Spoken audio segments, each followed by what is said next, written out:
بسم اللہ الرحمن الرحیم۔ کل جیسا بتایا گیا تھا، کفار بیجا اور بیکار چیزوں کا ہر وقت مطالبہ کرتے تھے۔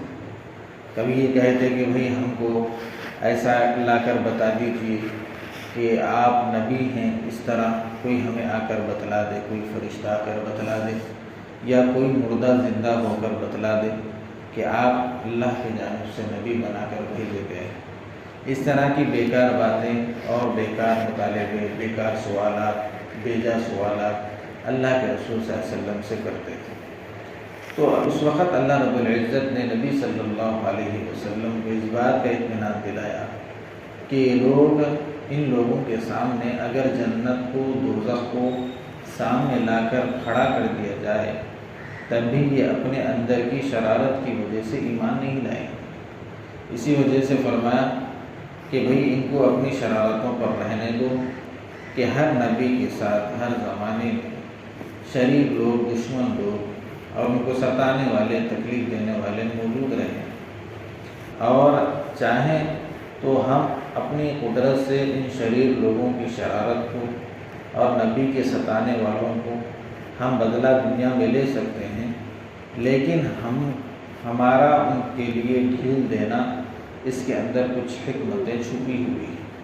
یہ فرمایا کہ بھئی حکمتیں کیا ہیں کہ وہ غلطی پر رہ کر بھی اپنے آپ کو صحیح جانتے ہیں، تو آخرت میں ان کے لیے جب آنکھ بند ہو جائے گی تو یہ ساری چیزیں سامنے نظر آ جائیں گی کہ ہم نے جو کچھ کیا تھا وہ ہمارے لیے کیا فیصلہ کیا گیا۔ اسی لیے فرمایا کہ یہ لوگ ہر وقت ایسا کرتے تھے کہ بھئی اگر ایسا کرو کہ بھئی جیسا آپ کہتے ہیں کہ ہمارے نبی ہیں اور ہم آپ کو نبی نہیں مانتے، تو ایسا کر لیں کہ کوئی تیسرا آدمی ہمارے درمیان میں ایسا مقرر ہو جائے جو آپ کے نبی ہونے کو ثابت کر دے۔ تو اس وقت اللہ رب العزت قرآن میں فرما رہے ہیں، جب اللہ نے خود فرما دیا کہ آپ نبی ہیں تو پھر تیسرے اور کسی شخص کی کیا ضرورت ہے؟ جب اللہ فرما چکا ہے کہ بھئی یہ نبی ہیں، آپ ان کے اوپر اسلام لے کر آئیے، ایمان لے کر آئیے، ان کی بتائی ہوئی باتوں پر عمل کریں، جب اللہ ہی بتا رہے ہیں تو پھر اور کسی آدمی کی کیا ضرورت ہے؟ کسی حاکم کی ضرورت نہیں ہے۔ تو اس وقت شبہات و شبہات ڈالنے میں ایک نئے نئے طریقے روزانہ سوچتے تھے۔ پھر سوچ کے بھی ایک آدمی ہے، آدمی جانور ذبح کرتا ہے، جانور ذبح کرنے کے بعد اس کے لیے وہ جانور حلال ہوتا ہے۔ ایک جانور ہے مر رہا ہے تو پھر وہ حرام کیوں؟ یعنی یہ بتانا ہے، وہ لوگ یہ اشکال کرتے تھے کہ بھئی اللہ کا مارا ہوا تو حرام ہے اور بندے کا مارا ہوا تو حلال ہے، ایسے کیسے ہو سکتا ہے؟ تو یہ اشکال ڈالنے پر مسلمانوں کو بھی کچھ شک ہوا۔ اللہ کے رسول صلی اللہ علیہ وسلم کے پاس صحابہ تشریف لائے اور لا کر کہنے لگے کہ بھئی جب ہمارا مارا ہوا حلال ہے تو پھر اللہ کا مارا ہوا حرام کیوں؟ تو اس وقت فوراً آیتیں نازل ہوئی، بھئی شریعت مطہرہ تمہارے اوپر، تمہارے زندگی کے اصول و ضوابط میں تمام چیزیں کھول کھول کر بیان کر رہی ہیں۔ کسی کے شک و شبہ تمہارے دل میں ڈالنے کی وجہ سے ایمان میں تمہارے اندر کچھ کمی بیشی نہیں ہونا چاہیے۔ اس لیے فرمایا کہ تمہارے لیے حلال اور حرام ساری چیزیں واضح طور پر بیان کر دی گئی ہیں۔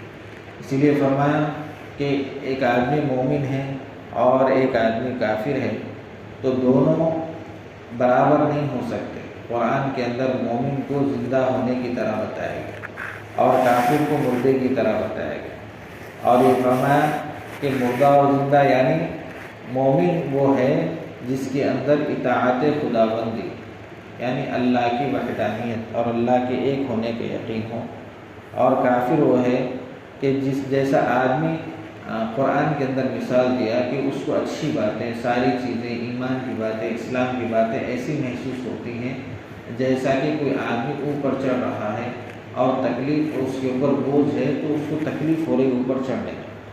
تو اسی طرح کافر کو بھی اسلام اور اسلام کی باتیں ایک دم بوجھ محسوس ہوتی ہیں۔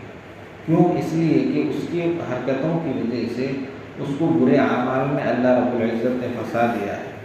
اور یہ فرمایا کہ ساری چیزیں ہونے کے بعد کفار و مشرکین کہنے لگے ابو جہل کہ بھئی سارے لوگ تو کہہ رہے ہیں کہ یہ نبی حالانکہ سرداری میں ہم آگے ہیں، خاندانی شرافت میں ہم آگے ہیں، اور مالداری میں ہم آگے ہیں، ساری چیزوں میں ہم آگے ہیں رتبے اور کرسی کے اعتبار سے۔